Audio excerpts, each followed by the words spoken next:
was a crime, you purse-scrubbing pukes. And this is, the penalty.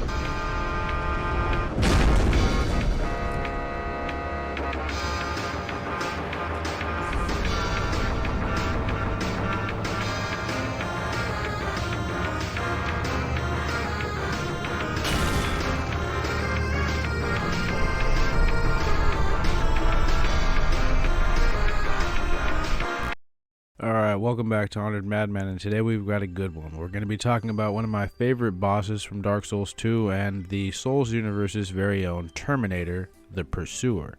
Now sure, Dark Souls 2 has some good bosses and some not so great ones, but personally I don't think there's any of them, excluding the DLC bosses, that are as iconic as the Pursuer. But before we get into that, let's have our intro, shall we?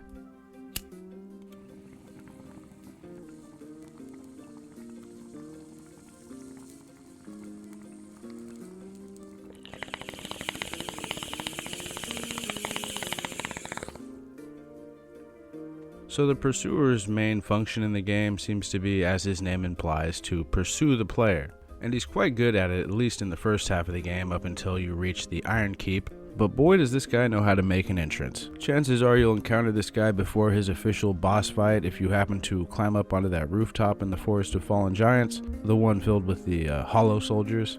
But sure enough, his giant eagle or hawk or whatever it is drops him off right there in the middle of the fight, and unless you're good with crowd control at an early point in the game, you're probably going to get killed. Don't get me wrong, taking him out here at a low level is definitely doable, but most will probably just prefer to meet him at his boss arena at the end of the zone. Now he also has this other means of transportation where he sort of just emerges from the floor, sort of like teleportation. It's how I like to imagine the Black Knight from Fire Emblem teleports around. He just sort of emerges from the ground in a ghostly kind of form with smoke or whatever. And generally, if the Pursuer ports in like this, then he'll also port out if you run away from him.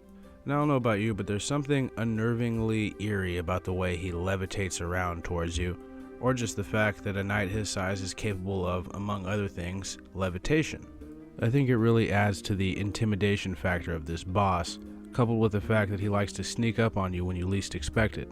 And he'll attempt to catch you slipping at a few other different points throughout the forest. And then once you move on from there onto the Bastille, it's much the same. He attacks sort of frequently here. And again, he's not a tough fight or anything. The only thing you have to avoid is that hitbox on the curse stab technique he has. It's one of the more egregious ones in the entire series if you ask me, but you know, what can you do?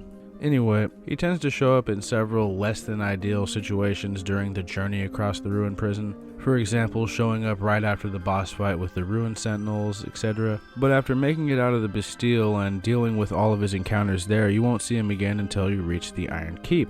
And even then, he only shows up in the recently deceased Smelter Golem's boss room after he's already been killed, which I didn't even know was a thing until super recently. I think someone commented on one of my videos mentioning that he shows up there. He also shows up on Ogre Beach in the Things Betwixt right near the Gender Reassignment Coffin. And once again he attacks us using the environment and the enemies that live within it to his advantage. Now the last place you can find him, or them, is Dranlaet Castle in Vendrick's spare throne room, where not one but two Pursuers emerge from the ground and begin combat with you. One of them is already powered up, having presumably recently curse stabbed somebody, and the other starts off as normal.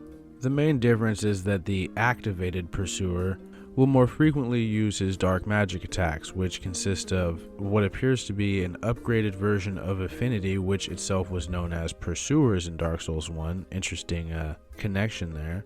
And he's also much more aggressive, whereas the non-activated Pursuer, just the red eyes, no black smoke, mainly just cycles through his dash attack and his two combos. Now there also happens to be another requirement for this twin Pursuer fight, and it's that it only happens in New Game Plus. But if you wanted to circumvent this prerequisite, you know, without having to New Game Plus the entire game, you can just use one of the bonfire aesthetics. Probably saying that wrong, but it'll upgrade the bonfire intensity to 2, which will allow you to face the two Pursuers in the throne room behind Chancellor Velager. I always forget about that seemingly pointless room. They probably should have had the Pursuers show up in the Dragon Riders boss room with all the treasure instead. And look, the Pursuer might not be the strongest or toughest or hardest boss in Dark Souls 2, but there's something very dance-like to fighting one. I guess every Dark Souls fight could be, in a way, is a dance. My only advice is don't dodge left on the curse stab. You could actually just walk to the right and avoid it if you're lucky, but it's best to just dodge right. It also helps that most of his attacks can be parried, in this case by a curved sword, which is something I really wish they didn't cut out of Dark Souls 3. Now the curse stab is a whole different beast though. We've already talked a little bit about how it has a wonky hitbox, but from a lore perspective it looks like what happens is that when he stabs us he curses the player, while also it looks like absorbing some of their souls. This allows the pursuer to enter into a hyper mode of sorts, enhancing his reflexes, increasing his speed and aggression, effectively causing his curse to go berserk, to the point where we can see black smoke being rapidly expelled from his armor. It's possible that those faces that are contorted in agony protruding from the armor have become a venting system for when the abyss stored within becomes too much for him to handle. This also allows him to release some of the humanity trapped within the armor as a defense countermeasure, hence the seemingly involuntary affinity attack that he does. It's almost as though this is what his sword was designed for, and the armor eventually adapted to suit its needs. Anyway though, what's the deal with him? Is there more than one pursuer? I mean, all of the descriptions speak of them as if there's only one. But we have that concrete example of two of them showing up in the throne room. And naturally it made me start to wonder if all of our previous encounters with the pursuer were just different knights, with the exception of the one that gets airdropped by the hawk, of course, since defeating him before his boss encounter actually does defeat him for good. But personally, I tend to think that there is only one pursuer and that he can make copies of himself, sort of like Dr. Manhattan. I mean, let's take a look at his appearance real quick. Look at that armor. Now those screaming faces, they don't look like they were carved onto the armor. They look like they're a bunch of trapped souls inside the armor trying to get out. They could be humanity sprites, but I think they're actual spirits. Specifically spirits of previous targets that the pursuer has hunted down and bent to his will after consuming them. We're getting into heavy speculation here, but we're 5 minutes in. It's the appropriate time. Perhaps he's able to somehow use these spirits as a way to make copies of himself to assist him in the pursuit of his targets, the bearers of the curse. It would allow him to be in more than one place at a time, which was definitely something that someone in his line of work would find valuable. Now, while we're talking about his description, it's hard to not notice that his helmet sort of resembles that of an elite knight helm with glowing red eyes, with the eyes of course illustrating his level of abyssal corruption. But by far my favorite thing about the pursuer's design is the Casey Jones style golf bag that he carries, full of classic Dark Souls weaponry. It honestly ties the whole design together. I mean, this hulking knight with screaming faces that look like they're trying to break out of his armor, glowing red Terminator Kano eyes, and a literal quiver full of melee weapons. And not to mention he can teleport out of the ground or airdrop in via hawk. This really is the Terminator of Dark Souls. And according to descriptions, the pursuer will not rest until his target is slain and will relentlessly pursue them for eternity if that's what it takes. His targets being any undead who happen to be branded with the curse. Not the mindless hollows though, like the main character protagonist level NPCs or us the players. So it's safe to say that he's quite dedicated to his job. Who charged him with this mysterious task that he carries out is sort of unknown, but it's mockingly speculated in another description that the pursuer hunts down the undead as if it would atone for his own many sins. And since the goddess of sin in Dark Souls 2 was all but forgotten, no one really knew how to go about atoning for their many sins. I suppose we can't blame the guy, if that is his true reasoning. I mean, others have speculated that he's Aldia's experiment, which, I mean, it wouldn't be too far off base. Aldia does have a lot of experiments, but try as I might, I found little connection between the two, besides the fact that they both seem to have achieved some form of pseudo-immortality. Now, what's interesting about the pursuer is that he's clearly cursed himself. We find his shield in Dark Souls 3 having made it all the way to the final cycle of everything, and its description refers to it by its true name, the Curse Ward Great Shield, that was supposedly given to those who resisted the curse long ago. Now sure, that could imply that there was more than one pursuer, but we'll ignore that for now. The main takeaway here is that the pursuer was someone who was attempting to resist his own curse.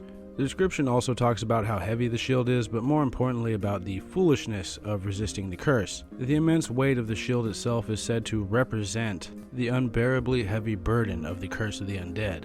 The difficulty with using such a heavy shield while fighting is similar to the difficulty one would experience with resisting the curse. And it should be noted that the shield in Dark Souls 3 does not actually prevent against curse buildup, and is likely instead referring to the curse's effect on one's psyche, such as forgetting themselves and whatnot. And the description can also be taken to imply that the pursuer eventually did succumb to his curse, perhaps after running out of specific bearers of the curse to hunt down. Because one finally succeeded in making it to the Throne of Want, that the pursuer just lost his purpose. Or perhaps he continued going about his business and kept hunting down undead until he eventually lost himself after consuming too many souls, which is a bit similar to undead hunter Yura from Elden Ring, who's hunting down Tarnished who have, well, for lack of a better term, pledged themselves to the demon Mog. His quest of hunting individuals only ended in his downfall. It could really go either way. But his shield was one of the tools he used to keep himself from falling to the curse, at least until after the events of Dark Souls 2. And I think it's safe to say that that intricately designed suit of unobtainable armor that he wears likely carries the same effect as his shield, or something similar to it. I like to think that the armor along with his shield keeps him composed and sane. He's afflicted, but he appears to have found a way around, being fully consumed by his curse, and can now actively use it to his advantage as well. Once he lands a cursed stab, he's like powered up with hex magic, and will fully go on the offensive with it. So he's definitely a skilled hexer. Maybe he spent some time with Grandal or Falcon, or maybe not. Maybe he's more like Scar from Full Metal Alchemist, except with hexers. I suppose that would also make sense too. He hunts those who are branded with the curse, and the Dark Divers love being cursed and love the dark. So interesting comparison there, but I'm getting off topic.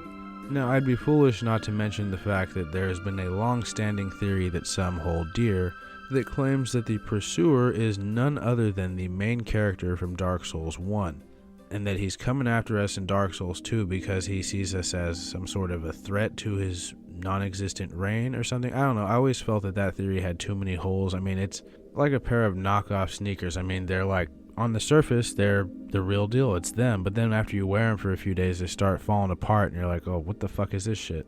Same with that theory. It sounds nice, it sounds pretty cool, but then there's too many questions it opens up. And the only real evidence for it is that he's carrying a bunch of weapons from Dark Souls 1 in his quiver. So I like that one as more of a joke theory than anything else. Now, according to Fextra Life, which I haven't been to in a long time because of their stupid embedded videos and streams and whatnot, it says that the pursuer could be an Armored Core reference. Now, since I've never played Armored Core, I can't confirm or deny this, but those who have, let me know in the comments if he is in fact an Armored Core reference. I'd like to hear it from people who've actually played that series. Now, there was another observation I had about how he uses the curse in him. And that was basically that if those faces on his armor did come from like humanity sprites that he had trapped within him, affinity sprites if you will, that he was bending them to his will to pull off the hex magic that he does. And I do think that that's a possibility, but that's probably not the best explanation of it in the world. You get my meaning though. But yeah, I think that's everything I had to say about the pursuer, the Casey Jones of Dark Souls. He shows up from out of nowhere carrying a golf bag filled with the Dark Souls equivalent of sporting equipment and hunts guys down. That's basically Casey Jones.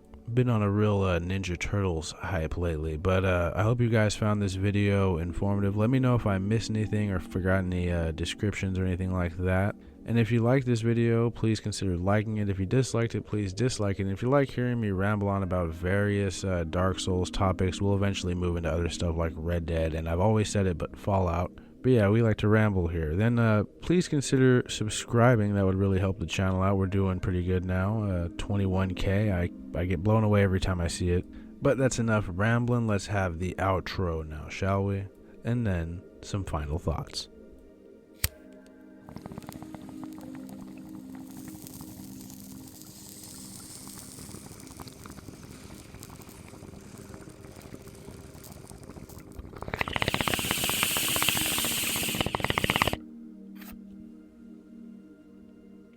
There's something about a knight, a hulking knight nonetheless, wearing armor that looks like trapped, agonizing spirits are trying to break free out of it that's just insanely metal.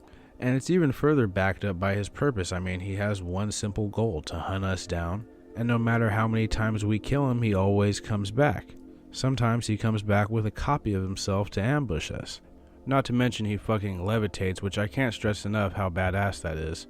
Gives him a very General Zod level presence. And I think that's one of the things that makes the Pursuer like my favorite boss out of Dark Souls 2. Because he felt like a rival. You know what I mean? We don't really have too many rivals in Dark Souls. And yeah, maybe that's for the best, but this was a really nice take on that sort of idea. It reminded me of King Bulblin from Twilight Princess, who I'm still going to make a video about. I just need to play through the rest of Twilight Princess for the footage. But yeah, I don't know, there's just something really cool about having this boss character in a dark fantasy medieval game that's coming after you like the Terminator. And yeah, I know other games have done it before, but no Souls-like game has done it before, so that's got to be, commended. But at the risk of rambling on any further, I'm going to let you guys go there. I hope everybody is safe in this holiday season, I believe. And I will be seeing you guys real soon. We've got another video coming out soon about the Rat King and just rats in general across the Souls universe. Then I'll finally probably finish the Oblivion drug trade one. And then, a lot of good stuff. But as always, you guys be safe, and I will see you soon.